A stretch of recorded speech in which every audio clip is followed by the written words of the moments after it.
masih tetap sama seperti pagi-pagi sebelumnya di Gordon University. Sudah menjadi rutinitas bagi setiap mahasiswa baik yang tinggal di asrama maupun yang tinggal di rumah kos-kosan ketika bel masuk belum berbunyi. Mereka akan duduk di kantin. Ada yang sekedar minum sambil ngobrol, ada yang sedang sarapan dan lain-lain.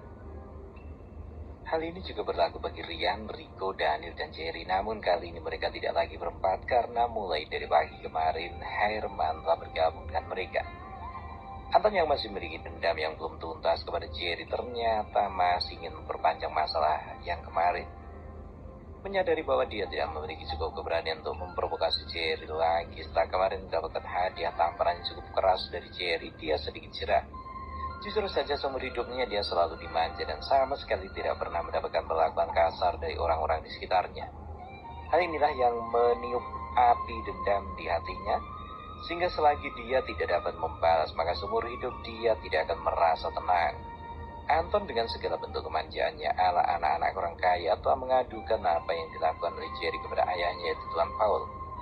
Mendengar penuturan sepihak dari Anton sebagai seorang ayah yang sangat mencintai anaknya, jelas Tuan Paul sangat marah. Dia yang tidak dapat menerima anaknya diperlakukan seperti itu, berjanji akan datang pagi ini menemui Pak Yanken, yaitu rektor di Golden University. Saat ini seperti biasa Jerry, Rico, Daniel, dan Rian sedang asik menikmati sarapan pagi mereka. Namun kali ini mereka berlima dengan kehadiran Herman yang juga ikut sarapan bersama sambil membiasakan diri bersenda gurau dengan keempat teman barunya itu. Tapi tanpa mereka mendadak berhenti karena di gerbang kampus saat ini melaju dua mobil mewah. Yang di depan itu adalah Rolls Royce dan yang di belakang adalah mobil Audi RS7. Herman yang juga ikut memperhatikan dua kendaraan itu melaju menuju ke depan balik kampus tanpa sadar bergumam. Tuan Paul, untuk apa dia datang ke kampus ini?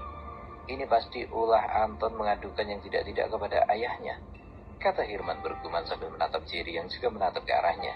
Jerry, ini tidak baik untukmu, kata Herman yang kelihatan gelisah. Rico, Daniel, dan Dian juga memandang Jerry dengan pikiran di puncak kekhawatiran. Bisakah kau terlepas dari masalah ini, Jerry? Tanya Rico dengan ekspresi gugup. Dia dapat membayangkan apa yang akan terjadi ketika Jerry kali ini, walau bagaimanapun mereka tahu siapa Tuan Paul. Dia adalah investor di Golden University dan semua orang tahu akan hal itu. Jika ini menyangkut subsidi biaya kuliahku, kami tentu bisa membantumu, Jerry. Tapi kalau ini masalah yang lebih besar, entahlah. Apa memang sudah menjadi suratan kita sebagai mahasiswa yang miskin untuk terus-menerus menjadikan jalan bagi kesalahan yang orang lain lakukan? Kata Rian dengan geram gusar dan penuh dengan keluhan. Jelas dia yang lebih dahulu memprovokasi Jerry. Dia anak manja, bisanya hanya mengandalkan orang tua. Sungut dan dengan wajah masam mereka berempat kini di puncak perasaan yang tidak enak di hati masing-masing. Mereka dapat membayangkan adik Jerry tidak mampu membela diri, maka yang mereka takutkan adalah Jerry bukan hanya tidak mendapatkan subsidi lagi, bahkan lebih dari itu mereka dikhawatirkan Jerry akan dikeluarkan dari kampus. Namun yang mereka tidak habis pikir adalah Jerry yang mereka khawatirkan tampak sangat tenang dan sedikit agak mencibir ke arah dua mobil mewah yang sudah berhenti di tempat parkir depan balai kampus itu. Ada apa dengan kalian? Apakah ada hantu di dalam dua mobil itu? Tanya Jerry dengan sedikit gulung senyumnya. Jerry, tahukah kau bahwa kami sedang memikirkan apa yang akan menimpamu sebentar lagi? Kau malah tenang-tenang saja. Jerry, aku beritahu ya, itu adalah Tuan Paul, ayah Anton yang kemarin kau beri tamparan. Aku yakin kedatangannya kali ini pasti ada hubungannya dengan kejadian kemarin. Oh begitu. Terima kasih Pak Daniel dan kalian bapak-bapak yang terhormat atas kekhawatiran kalian terhadapku. Namun untuk apa merasa gugup apalagi takut? Itu sama sekali tidak ada dalam kampusku. Apalagi atas kesalahan yang tidak aku berbuat. Kalian tenang saja. Aku percaya Tuhan akan selalu bersama dengan orang yang tidak bersalah, kata Jerry khotbah di depan sahabat-sahabatnya itu. Herman hanya menarik nafas sedalam-dalam. Ini semua salahku. Andai aku tidak bergabung dengan kalian pagi kemarin, tentu kalian tidak akan berada dalam masalah, kata Herman dengan perasaan menyesal. Herman, sudahlah. Hal seperti itu sudah terjadi, untuk apa disesali? Sebaiknya percaya saja padaku, bahwa yang tidak bersalah pasti akan menang, kata Jerry dengan kepercayaan yang tinggi selangit tembus. Apakah kalian sudah selesai dengan sarapan kalian? Jika sudah, ayo kita masuk kelas. Biarkan aku mentraktir kalian pagi ini, kata Jerry sambil melenggang menuju ke kasir. Mereka berempat hanya bisa saling pandang melihat sikap Jerry yang tenang-tenang saja. Di ruangan kerja Pak Yanken saat ini sedang dikunjungi oleh tamu terhormat. Tamu itu tidak lain adalah Tuan Paul, pengusaha yang telah berinvestasi di university ini.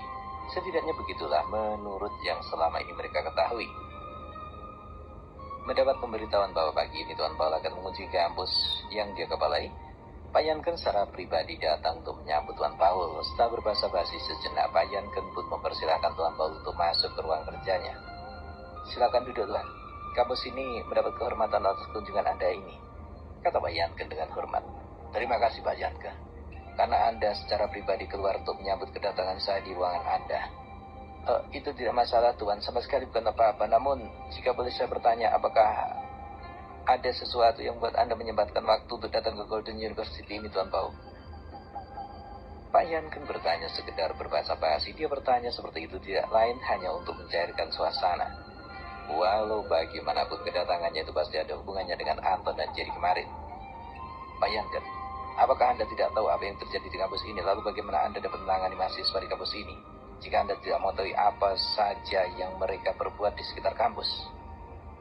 Tuan Paul menatap tajam ke arah Pak Yanken. Mendengar kata-kata yang bernada teguran dari Paul, Pak Yanken pun hanya tersenyum kecut, namun dia tetap membela diri. Saya mengetahui apa saja dan sekecil apapun tentang tindak tanduk mahasiswa yang berada di Golden University ini, Pak. Namun, sebelum Pak Yanken berbicara lebih lanjut, Tuan Paul sudah memotong perkataannya. Jika Anda mengetahui semua yang terjadi di kampus ini, lalu mengapa Anda hanya diam saja tanpa bertindak ketika anakku Anton diperlakukan secara kasar oleh mahasiswa lain di kampus ini? Tanya Paul memberikan tekanan pada Pak Yanken. Masalah itu, ini adalah masalah anak-anak muda dan apakah pantas bagi Anda untuk datang hanya untuk masalah kecil seperti ini? Kata Yanken sambil mengerutkan keningnya. Anton adalah anak kesayanganku, dan aku tidak akan tinggal diam karena dia mengadu kepadaku dengan pipi merah bekas tamparan. Jika masalah seperti ini Anda anggap sepele, maka aku ingin bertanya kepada Anda, Pak Yanken. Apakah Anda dapat menyelesaikan masalah ini dan apakah Anda sudah bosan dengan jabatan yang Anda duduki di kampus ini? Tuan Paul memberikan peringatan keras kepada Pak Yanken. Lalu apa yang harus saya lakukan agar Anda merasa puas, Tuan Paul? Tanya Pak Yanken dengan sedikit gugup. Apakah sebagai rektor di university ini Anda tidak tahu harus melakukan apa? Bukan begitu maksud saya, Tuan Paul. Tapi sepanjang anak itu di kampus ini pertama kalinya saya mendengar dia melakukan kekerasan. Jika bukan karena provokasi dari Anton, saya rasa dia juga tidak akan mungkin melakukan kekerasan tanpa alasan jelas. Di sana ada banyak saksi mata yang mengatakan bahwa Anton sudah sangat keterlaluan menghina pemuda itu. Satu lagi yang harus saya katakan untuk Anda ketahui, Tuan Paul, bahwa Jerry itu adalah mahasiswa berprestasi di universitas ini. Jika tidak demikian, gubernur sendiri tidak mungkin akan datang secara langsung menyerahkan anak ini ke kampus itu.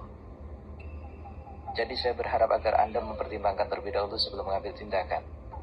Pak Yanken memperingatkan Tuan Paul. Mendengar pernyataan dari Pak Yanken, Tuan Paul sebenarnya membenarkan semua fakta itu. Namun karena rasa cintanya kepada sang putra membuat dia gelap mata dan memaksa Pak Yanken untuk mengambil tindakan dengan tegas terhadap Jerry. Pak Yanken tidak mempunyai pilihan lain dan terpaksa harus memanggil Jerry ke kantor untuk memberikan hukuman kepadanya. Namun sebelum dia bangkit dari kursinya, mendadak ponsel dari Tuan Paul berdering.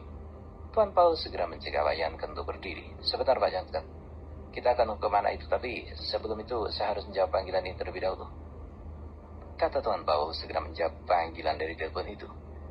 Halo Tuan Berry, ada apa Anda menelpon saya sepagi ini? Apakah Anda memiliki sesuatu yang harus saya kerjakan? Kata Tuan Paul begitu panggilan itu dijawab. Paul, apakah Anda tidak memiliki pekerjaan lain? Untuk apa kamu datang ke Golden University pagi-pagi buta ini? Kata suara di seberang telepon yang disebut Tuan Berry oleh Paul. Bagaimana Anda bisa tahu bahwa saya sedang berada di Golden University pagi ini, Tuan? Tanya Tuan Paul tergagap sambil mengerutkan alisnya. Paul, berhentilah mengurusi urusan anak-anak muda. Nasihatku, jangan terlalu memanjakan Anton. Kau tidak tahu siapa anak muda yang diprovokasi oleh Anton. Jika dia marah, maka bukan hanya Anton yang akan menderita. Bahkan kau juga akan kehilangan pekerjaanmu dan akan bangkrut kurang dari 5 menit. Apa kau mengerti maksudku? Kata Tuan Berry memberikan peringatan keras kepada Tuan Paul. Apa maksud Tuan Berry? Apakah Anda mengenal pemuda yang telah memukul anak saya? Kau akan tahu jika sudah waktunya. Namun untuk saat ini jangan bertindak bodoh untuk mencari tahu siapa pemuda itu. Aku katakan padamu bahwa jangankan kamu, aku sendiri pun tidak akan berani untuk tidak membungkuk di hadapannya. Ingat Paul, segera kembali ke Hill Street dan lakukan pekerjaanmu dengan baik. Jangan berusaha mencari tahu siapa pemuda itu dan jika kau tidak ingin menyesal. Baik Tuan Berry, saya mengerti dan tidak akan mempercayai lagi masalah ini. Saya akan mengikuti instruksi dari Anda dan akan segera kembali ke Hill Street untuk melakukan pekerjaan saya. Kata Tuan Paul dan segera menutup panggilan. Janken yang melihat perubahan pada wajah Tuan Paul hanya bisa menatapnya dengan ekspresi kebingungan. Dia tidak tahan untuk dia bertanya dengan perubahan wajah Tuan Paul, maka dengan wajah yang penuh keheranan Pak Janken bertanya, Tuan Paul, ada apa? Siapa yang menuntut Anda? Tidak, kata Tuan Paul tergagap. Pak Janken, saya harus segera kembali ke Hill Street, kata Tuan Paul lagi sambil terburu-buru berdiri untuk meninggalkan ruangan rektor itu. Pak Janken sangat kebingungan melihat perubahan sikap Tuan Paul. Mengapa dia berubah secara mendadak? Apakah Tuan Paul itu salah minum obat? Apakah ada berita mendadak yang datang dari perusahaannya? Pikir Pak Janken dalam hati. Tuan Paul, bagaimana dengan masalah Anton dan anak muda itu? Tanya Pak Janken bertanya sekaligus ingin mencari jawaban dari Tuan Paul. Lupakan tentang masalah itu. Anak itu sama sekali tidak bisa diprovokasi oleh kita. Kau tahu bahwa Tuan Berry selaku Presiden Smith Group pun tidak berani untuk tidak membungkuk di hadapan anak itu. Pak Janken, jangan katakan apapun kepada anak itu tentang kunjunganku ke kampus ini. Kau juga jangan bertindak gegabah untuk mencari tahu tentang identitasnya. Berbicaralah dengan baik tentang diriku kepadanya. Aku akan pergi, selamat pagi. Kata Tuan Paul dengan tergesa-gesa menuju ke pintu dan hilang sebelah dia berbelok samping. Pak Janken terganggu seperti orang bodoh melihat tingkah Paul barusan. Mengapa dia sangat takut pada Jerry setelah menerima panggilan dari Presiden Berry? Apa sebenarnya yang dikatakan oleh Tuan Berry di telepon? Apakah ini tidak berlebihan bahwa Tuan Berry pun takut pada Jerry? Aku kenal betul siapa Jerry. Dia adalah mahasiswa termiskin di kampus ini. Dia bisa melanjutkan pendidikan sampai ke perguruan tinggi pun karena mendapatkan beasiswa dan atas persetujuan dari Dewan Kampus. Maka Dewan telah memberikan bantuan subsidi untuk menampung biaya pendidikannya. Pasti ada yang tidak beres.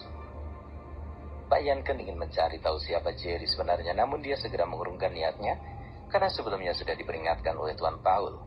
Jadi Pak Janken hanya bisa menurut saja walau hatinya saat ini penasaran. Di luar ruangan rektor, Anton yang sedang berdiri di samping mobilnya tidak sabar menantikan hukuman apa yang akan dijatuhkan pada Jerry karena telah menamparnya. Dia mulai membayangkan bagaimana Jerry akan dikeluarkan dari kampus dan akan menjadi bahan tertawaan oleh mahasiswa lain. Itu pasti sebuah tontonan yang sangat menarik, pikirnya sambil tersenyum jahat. Tidak berapa lama setelah itu, Anton melihat ayahnya berjalan tergesa-gesa menghampiri mobil yang diparkir bersebelahan dengan mobil Anton. Anton yang melihat ayahnya berjalan dengan tergesa-gesa sambil menghampirinya bertanya, "Bagaimana ayah? Apakah Pak Rektor akan memberikan hukuman kepada Jerry? Pasti akan segera dikeluarkan dari kampus ini?" Kata Anton dengan sangat antusias. Namun yang tidak dia duga adalah Tuan Paul bukannya mengatakan akan menghukum Jerry, dia bahkan dibentak oleh Tuan Paul. "Tutup mulutmu Anton. Kau tidak tahu siapa yang sedang kau provokasi. Ingat, jangan buat masalah lagi dengan anak itu. Jika kau masih ingin menikmati kehidupan sebagai anak orang yang berada." Anton tidak menyangka akan dihardik sedemikian rupa oleh ayahnya, hanya bisa terbengong-bengong. "Ayah, apa maksud semua ini? Apakah ayah mengatakan bahwa aku tidak boleh berurusan lagi dengan orang miskin yang sengsara seperti Jerry? Dia tidak lebih hanya sebagai perusak pemandangan di kampus ini. Apa yang perlu ditakutkan dari kucing kurap itu?" Sebuah tamparan mendarat dengan sangat manis di pipi Anton, membuat pipi yang kemarin belum sembuh karena ditampar oleh Jerry semakin bengkak dan merah. "Sekali lagi kau berkata seperti itu, maka aku akan membunuhmu sekarang juga. Apa susahnya bagimu menuruti kata-kataku? Apa karena aku terlalu memecahkanmu sehingga membuat otakmu tahunya hanya manja, egois dan menindas orang lain? Dasar bedut manja. Ikuti saja perintahku dan jangan bertindak macam-macam lagi terhadap anak itu," bentak Tuan Paul dengan keras. Setelah itu dia pun masuk ke mobil dan segera melaju dengan cepat meninggalkan University itu.